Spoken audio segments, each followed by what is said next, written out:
Okay, so the previous video might have like cut off kind of short, and that's because I started explaining it, and then I realized I might have needed a little bit more time than I had initially accounted for. So base meals and peak meals. What a base meal is, that's like all your meals are going to be base meals, except if you work out. After you work out, you want a peak meal. So what a base meal is, it should have a high protein content, a moderate amount of fats, and then low carbs and some vegetables in there too. Whereas a peak meal, the one you have right after a workout, that should have a high protein content, a low amount of fats, and a moderate amount of carbs and fruits or vegetables with it as well.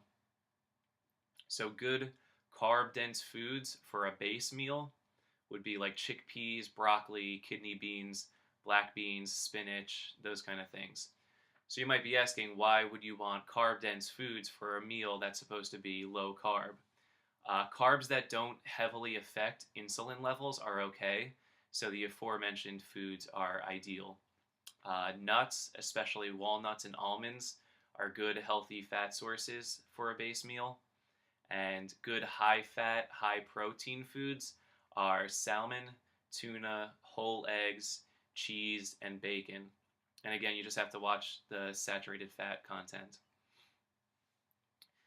Contrarily, after a workout, your body has a natural spike in insulin, and that's the reason you want to up the carbs a little bit and lower the fats. So you want as much protein as possible in a peak meal in order to repair muscle, while the extra carbs help your body retain the protein. This is a good way to feed a craving. But if you have like a craving for like pasta, rice, oats, 100% whole wheat bread, those are all okay there. And then good lean protein sources for peak meals are chicken breast, turkey, egg whites, low-fat cheeses, lean fish. Just watch what you cook it in though, because really a fat-free oil will probably be your best bet to avoid adding too much unwanted fat for that specific meal. You also want to be getting a gallon of water a day. The benefits of drinking a lot of water are pretty remarkable.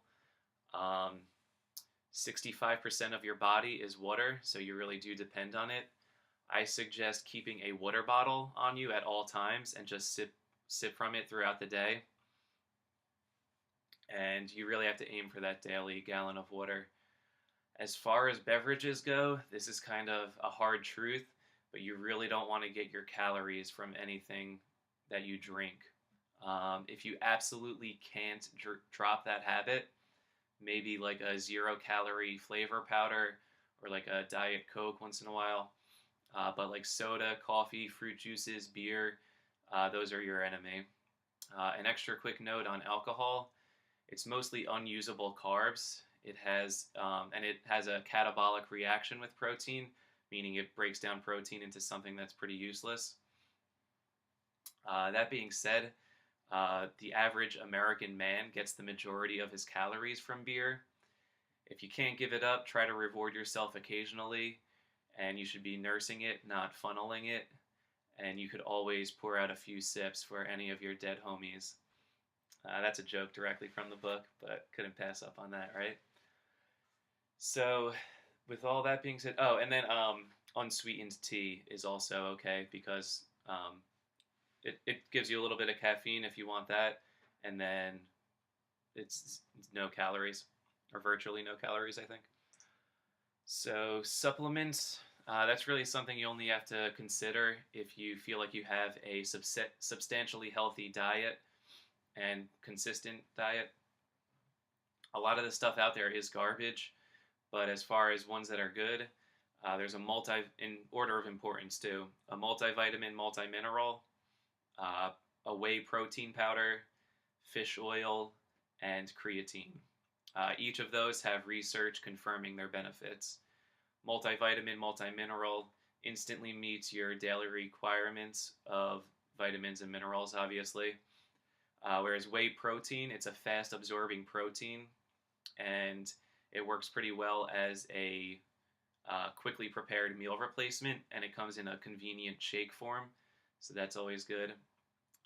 Fish oil, is full of heart-healthy fats, which is great for your cardiovascular system, your hair, your skin, your nails, all good for that. Creatine is not a steroid or a growth hormone or anything like that, as it is often misperceived. It's found naturally in our own bodies. It's found naturally in a number of meats. What it does is it increases your anaerobic performance and retains water in muscle cells to improve muscle recovery and muscle size. Adding about 5 grams of creatine supplement to your peak meals is safe and helpful. Here I'm going to start talking about something called the 40-40-20 rule. It's another way to keep track of your diet. Basically, your daily calories should be 40% from protein, 40% from fat, and 20% from carbs. So if you have a 2,500 calorie day, you would have 250 grams of protein, 111 grams of fat, and 125 grams of carbs. And that's because there are 9 calories in a gram of fat, 4 calories in a gram of protein, and 4 calories in a gram of carbohydrates. This is just another theory to remember in case you find it difficult to keep up with like the whole base peak meal idea. It's better than nothing, but this way requires you to follow your nutrients more, since it's about your total daily intake and not each meal. Lastly, about 500 calories per meal is about average, but they can range from 150 to 800 calories depending on your goals. Macronutrient ratio, though, is still really what's most important, and the timing of the meals is also more important. When exercising consistently, eating more food will help you burn off fat and build muscle. So say you take in 2,000 calories and expend 2,000 calories in a day, you'll maintain your body weight. But if you take in 2,500 and burn 2,500, you'll keep your weight while building muscle and burning fat. You want to eat every 3 hours. So at the end of your meal, check the clock, wait 3 hours, and then make sure you're eating again. If you want to have a cheat meal, I'd say do it once every 2 to 3 days. Don't necessarily pig out, but think of it as a way to treat yourself, to feed a craving. Not treating yourself, but feeding a craving. And one that doesn't fall into the constraints of your diet. And lastly, you definitely want to prepare a lot of food ahead of time and in bulk, so that way you can put them in like Tupperware or whatever, and it cuts down the time that the food gets from the refrigerator to your plate, rather than having to prepare a whole meal every time you want to eat. I'm going to stop there, and I'll continue more in the next video.